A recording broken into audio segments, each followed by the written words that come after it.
everybody to We Heart Therapy. You're watching this series, EFT Talk for Therapists. I'm your host, Anabelle Bugatti, licensed marriage and family therapist and certified emotionally focused therapist here in Las Vegas, Nevada. We have a very exciting guest today. Her name is Dr. Leanne Campbell. She is the co-director of the Vancouver Island Center for Emotionally Focused Therapy. She's also a registered psychologist, and she is a trainer for EFT. And she's been with EFT and Dr. Sue for almost since the inception of it. And so she is a really exciting guest that we're going to have today. And we're going to talk about how to repair attachment injuries within emotionally focused therapy. If you are a seasoned EFT therapist, you probably recognize it by its acronym AIRM, Attachment Injury Repair Model. And Dr. Leanne Campbell is going to talk to us about that today. Thank you so much, Leanne, for being with us today. My pleasure. Thank you for having me.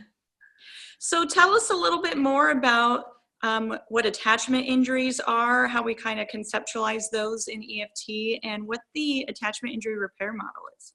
Okay, sure. So as those of you who are listening likely know, and there's been lots written about it, an attachment injury is considered a crisis of trust or a betrayal of significance in the relationship. So for example, you weren't there for me when our baby was born. Where were you? I was alone. Or it could be infidelity, of course, which is a common one, and one that in my experience people want to learn lots about because it happens frequently, and it's so great to know that people really can come through the other side of that, and often in a way that leaves their relationship bond even stronger than ever, which is hard to believe, of course, for couples at the outset of therapy, but certainly we've witnessed it many, many times, and the research literature supports it as well. So it sounds like attachment injuries basically are some kind of injury or a small relational trauma, or it could be a big relational trauma, some kind of hurt to the bond. And like you said, it could be small, like, you know, you weren't there for me at this time when I really needed you, and that's kind of created this scar or this wound emotionally in the relationship. And oftentimes you'll see it because you'll notice the partner will bring it up, remember that one time? You know, or they could be big traumas like you cheated on me or you betrayed me in some other way. And so we have a very specific procedure within EFT. So can you explain maybe why we use the attachment injury repair model versus just, you know, repair it within, because the AIRM is within EFT. It's not something that's outside of it, but why is it that we created a special model just for repairing attachment injuries within EFT? Right. I think it comes from, you know, Sue has always observed her tapes and the tapes of others, and it comes from observations initially, likely, and then some empirical work to examine it more carefully. But essentially, what we know is that people are not going to be able to move through stage 2 if there's an unresolved attachment injury. So it's a model within the model, essentially. Right. And just to pick up on what you were saying a few moments ago about small versus big, I think that's a really important point to speak about a little bit more. The nature of the attachment injury is one variable that impacts process, but also, of course, we all come into relationships with a history that predates the relationship, as well as, in some cases, a long history within the relationship where there may have been one or more attachment injuries. So, for example, an abandonment for someone who has a childhood history of abandonment or a childhood history of trauma is going to land differently than an abandonment for someone who has had a secure attachment history in their childhood and in most of the relationship. So that's a really important consideration that impacts pacing in the process and how we might work with the couple. And again, as always, a strong and thorough assessment at the outset of therapy really helps guide us in terms of what our roadmap will look like throughout the therapeutic process. Though sometimes you don't know that there's an attachment injury because some clients kind of hold on to it until they build a really strong rapport with you. And then sometimes it comes out a little bit later and you're like, why didn't you tell me that before? You know, or where was this in the assessment? Because sometimes you can't collect everything. There's such a big, you know, diverse amount of experiences that a person goes through. But usually, you know, they'll be able to say, yes, there was an affair, there was something in the relationship. But it sounds like with the AIRM, it's really like, okay, for this, maybe this session or a couple sessions, however long we need to, you know, work on the attachment injury, it sounds like we're going to kind of take a pause from working on the general cycle of the relationship and focus specifically on this hurt that's causing so much pain so that we can get back to healing the dynamic, the cycle within the couple. Am I getting that right? Yes, and I think just to back up for a moment again, and with regard to assessment, usually people will oftentimes, especially with infidelity, people will come in screaming and it's loud and clear what has brought them to therapy.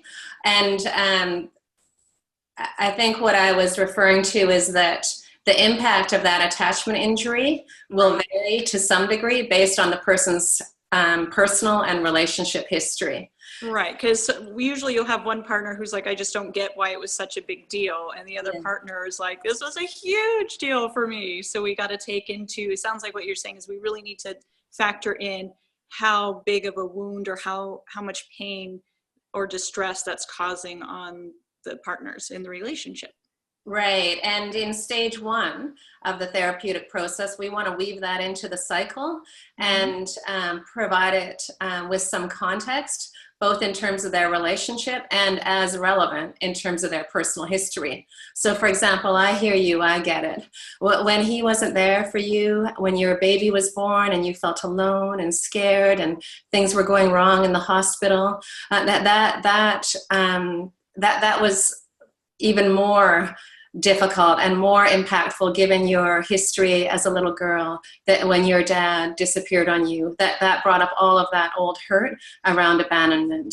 And for him, it's hard for him to hear that because he, you know, probably the bracket is he feels terrible, he feels guilty, he has all this shame. So initially at the outset of therapy, they're both protecting themselves because the security of the bond has been you know, impacted not just by that potentially, but by a long-standing cycle of distress that we're all familiar with in EFT.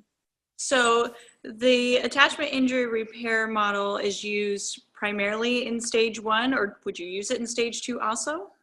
Yeah, that's a good question. So in stage 1, we want to acknowledge the attachment injury. We want to weave it into the cycle. We want to name it. We want to validate both partners. And then we want to create some safety. We want to move toward de-escalation and we want to bring forward some of the primary emotion, not just connected to the attachment injury, but to each individual's positions in the cycle more generally. And then it's then when there's de-escalation and we're moving toward stage 2, that there's the safety and space to more explicitly address the attachment injury. And that's when we move to the attachment injury resolution model.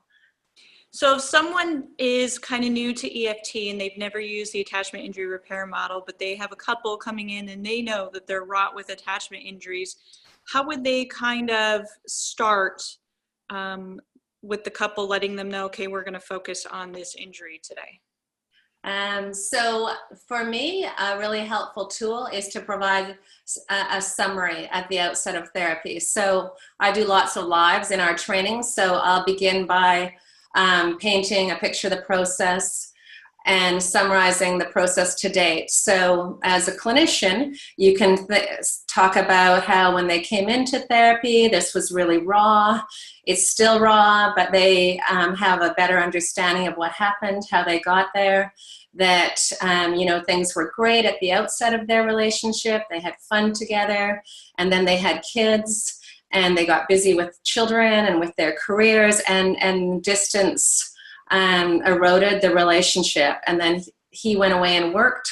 This is just an example, of course, right? And he went away and worked, and he his intent was to take care of the family and to provide, but what happened is he had this affair.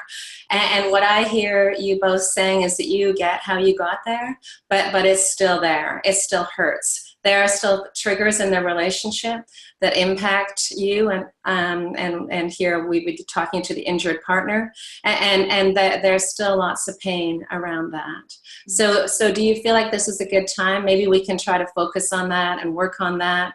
And then the first thing we're going to do is go to the injured partner, and we're going to ask her to share from a place of vulnerability, which will be much easier now that we've been able to de-escalate. And sometimes going into a scene, for example, in that hospital room, if you can put yourself back there, do you remember what it was like? What do you hear? What do you see? What do you feel? Try to engage all of her senses and share with him the feeling of aloneness that she felt, the feeling of vulnerability that she felt. And then do what we always do with the tango and choreograph an enactment and have her share that with him from a place of vulnerability. And our goal is for him to meet her in that, and for him to be able to connect with her from a place of compassion. But a common sequelae associated with that is that for him it's going to be hard because he might feel shame and guilt. And if it shares with him, and then he goes into this place of sort of self-loathing or guilt. Again, she's alone, because what we know with shame is that people hide, and she's going to feel like she's bouncing off his shame. So then we need to address that, either by validating it, and again, personal and relationship variables are going to impact the level of shame that he exhibits. So sometimes we can ask him to set it aside, which I think you observed with the couple that I worked with and showed the tape of at the summit. And other times the shame is more, it is deeper, and it's harder for the individual to do that. But in any case, if you do encounter a client whose shame is really just consuming them to where they're having a hard time sitting with it, what would you do in that moment? Well, if we think about the process, we need to, the process is that she needs to share her hurt from a place of vulnerability, and he needs to meet her in it. So as we always convey in EFT, if there's a barrier to that step for him, then we need to face it directly and work through it directly. So sometimes the attachment injury repair model takes more than one session, and often that is the barrier that prevents us from moving through it more fluidly and smoothly within a session. So we would need to address it. So if his shame, so the partner's shame comes up and it's really powerful and they're having a hard time sitting with it and it seems to be a block, would you just acknowledge, this is so powerful, this is really holding you back from being able to stay with your partner? Would you go into the shame, or would you kind of touch it but then go back to her so that she's not left alone? Yeah, that's a nice question. I think it depends. It depends how much of a barrier the shame is, but we don't want her to be sitting alone, of course. And again, a thorough assessment at the outset of therapy and all the work you've done up to that point will help guide you. So presumably you're not going to go too far into the depths of her hurt if you know that you're going to have multiple layers of shame to work through for him. So assuming that that's the case, sometimes you can just sort of name it, validate it, and then invite him to meet her in her hurt. And it's there that she can feel heard and understood, and a corrective emotional experience. It's like he gets a second chance to be there in the hospital with her again. So it's like you acknowledge the shame, but then you kind of invite him, bring him back into her place of hurt so that he can join her in that place. Exactly. Exactly. And once that happens, then you're going to explicitly hear from her about how that lands for her. Again, you'll process the enactment like we always do with regard to the tango. And if she says she feels heard and understood, and then you can be explicit. Again, this is a process that unfolds, so you'll do what feels right in the moment, but you might ask her, do you hear his story? Do you forgive him? So that you can anchor yourself in the process to know where you are. If she says, yes, I feel heard, I feel understood, I forgive him, I can feel his authenticity, then you want to celebrate that and acknowledge that, but then you don't want to leave him without having addressed his shame. So then you'll bring it back, and you'll talk to him about what that was like for him to be in that moment, and often he'll then be able to process the shame and the guilt, and that he didn't know what to do. He was scared also. They were worried about their baby, whatever the case may be. And oftentimes what will ensue from that is a process of him healing. Exactly, him healing. And then again, you may or may not be explicit and ask him about his own self-forgiveness. And that's a time when oftentimes people will then move very naturally into grief. And when we think about an attachment injury, that impacts model of self. He doesn't want to see himself as somebody who's disappointed his partner. Impacts model of other. She didn't want to perceive him as somebody that couldn't be there for her in a time of need. And it, of course, impacts the view of the relationship. So part of what they need to do in the healing also is to grieve that moment in time, that special time when they were sharing the birth of their baby but lost one another during a time of need, so that they can then integrate that narrative into their relationship in a way that allows them to move forward from it rather than get stuck in it as they've done.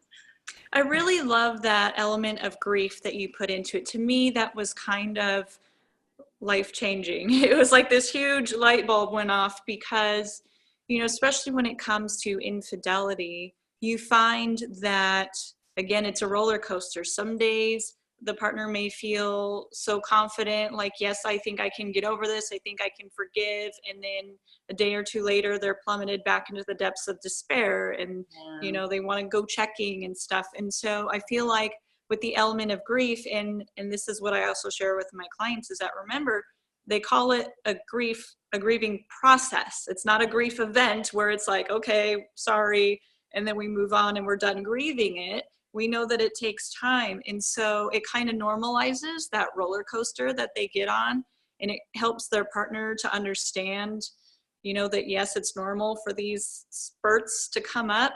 And I feel like helping them with that, and to kind of take our work around healing the attachment injury and to be able to hold that space at home during those moments helps them grieve that moment, which will help them get through it and continue to move on. Because again, when you find those couples like, oh, I should be over it by now, they're dismissing their own grief. And by sharing it as a part of grief, it gives them permission to go through that, because we know when you hold on to it, it makes it worse, so then their partner can be with them, and it just keeps strengthening and alleviating itself. What do you think about that? Yeah, I think that to name the grief is helpful. And, we're not watching a video, but when people begin to grieve, the sadness that you feel and hear and sense in the room is qualitatively distinct from it feels more physical. It's deeper. And then if you name it, I think that helps the couple to then align it together in this lost part of their relationship, or in the loss that they've both experienced. And from there they can move on and rebuild. Yeah, because it really, sometimes I think we tend to think that the betrayed partner is the only one that needs to grieve, but it's also the partner who did the betraying because, as you so eloquently put, there's a lot of shame. And so they've got to grieve that part where they perhaps fell away from themselves, fell away from their values, Yeah, and that's their perfect. commitment to the relationship. And again, framing it as a grieving process normalizes those feelings that they go through outside of the office where there's ups and downs, and allows them to be there together and heal, rather than we get caught in this place where we dismiss, even though we've had this moment where we said, we're sorry, I get that you're sorry, but it still doesn't change that it's still hard for me, I'm still getting over it, so it normalizes that whole process. And it's just amazing, I think. So Yeah, that was really beautifully said, Annabelle. I love the way you said that. Grieving that part of themselves, and also that period in their relationship history. Yeah, Yeah. So you offer training around attachment injury repair, and you also do some training for trauma. So can you tell us a little bit more about where folks can find you if they want to schedule a training, and what kinds of trainings you have available? Sure. Well, I have lots of trauma trainings coming up, and I don't have any attachment injury repair model trainings coming up, but I would be happy to provide them. The next trauma training is with Catherine Ream in Washington, DC, and looking forward to that in May, and then possibly following that in Chicago in April, and Toronto in October, and I'll be in Poland in August, and in Prince Edward Island, which is the other coast of our country. I love Anne of Green Gables. Sorry? Anne of Green Gables. Yeah, that's right, exactly, Anne of Green Gables. And of course, there's, I want to acknowledge my wonderful colleagues and other trainers and clinicians. Lori Brubaker has a beautiful, you probably are familiar with it, on the ICEEFT website, a model for helping people to learn more about attachment injury. Jim Burrow and Lisa Palmer-Olson do lots of trainings, and of course Sue, and there's lots of great research and articles, and the EFT casebook has a nice article in it by one of the initial clinicians and researchers, Judy Mackinnon, who wrote the chapter along with, Lori Ediger. So, and to answer your question more, in terms of, people can go to our website, the Vancouver Island Center for EFT, if they want to learn more about us. Is that .com, .org? Yes. Oh, it's .com. .com. And yeah, and I'm working with Dr. David Fairweather, who is a brilliant process analysis clinician, and he and the two of us are working to develop some training tapes in the area of trauma in particular. Oh, wonderful, wonderful. So they can go to the Vancouver Island Center for EFT.com is the website where they can find information about you and your colleagues, and contact you through the website if they're interested in scheduling you for a training in their area or attending one of your trainings? Sure. Excellent. And we're going to put a link to that in the description for this video.